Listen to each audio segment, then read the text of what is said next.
સાહેબ, કયા પ્રકારની આ મહત્વપૂર્ણ બેઠક, શું નિર્ણય લેવાયો?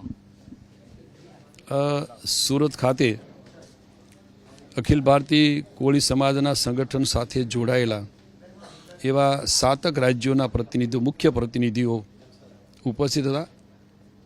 ગુજરાતના વિવિધ જિલ્લાઓમાંથી પણ 12 જિલ્લાઓમાંથી આ સંગઠન સાથે ઉપરાંત સમાજના શ્રેષ્ઠીઓ કે જે સમાજની સાથે વર્ષોથી આ જોડાયા, વિવિધ સેવાકીય પ્રવૃત્તિઓમાં જોડાયેલા એવા આગેવાનોની ઉપસ્થિતિમાં બેઠક મળેલી.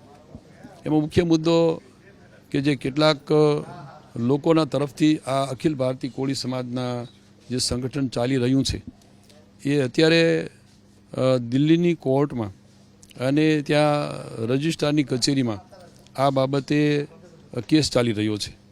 અગાઉ જે ચૂંટણી થઈ છે એ આ અખિલ ભારતીય કોળી સમાજના બંધારણને એની વિરુદ્ધમાં, એની જોગવાઈની વિરુદ્ધમાં આ એ ચૂંટણી થયેલી અને એવા લોકો આ સંગઠનને તોડવાનો પ્રયાસ જે કરી રહ્યા છે એની પણ ચોખવટથી અમારા અહીંયા એડવોકેટ દિલ્હીના પણ હાજર હતા અને એની ઉપસ્થિતિમાં આ બધી ચર્ચાઓ અને ચોખવટ થઈ.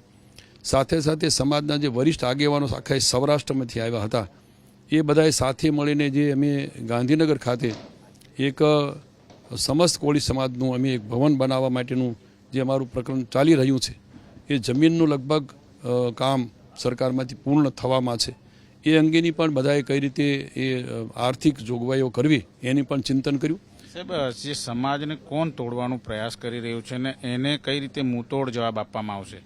તો કેટલાક લોકો જે ખાસ કરીને સિમલામાં કોઈને એક નિયુક્ત કરી દીધા અધ્યક્ષ તરીકે, બીજાને અહીંયા ખાસ કરીને સુરતમાંથી એક અધ્યક્ષ તરીકે નિયુક્ત કરી દીધા છે અને એવા લોકો કે જે આ અખિલ ભારતીય કોળી સમાજના બંધારણની વિરુદ્ધમાં આ નિયુક્તિઓ થઈ ગઈ છે અને એ આજે સમાજને તોડવાના પ્રયાસ કરી રહ્યા છે અથવા તો સંગઠનને તોડવાના પ્રયાસ કરી રહ્યા છે. એના ચોખવટના ભાગરૂપે અને શિક્ષણના ઉદ્દેશ સાથે આ બે ઉદ્દેશ સાથેની અહીંયા ચર્ચાઓ થઈ.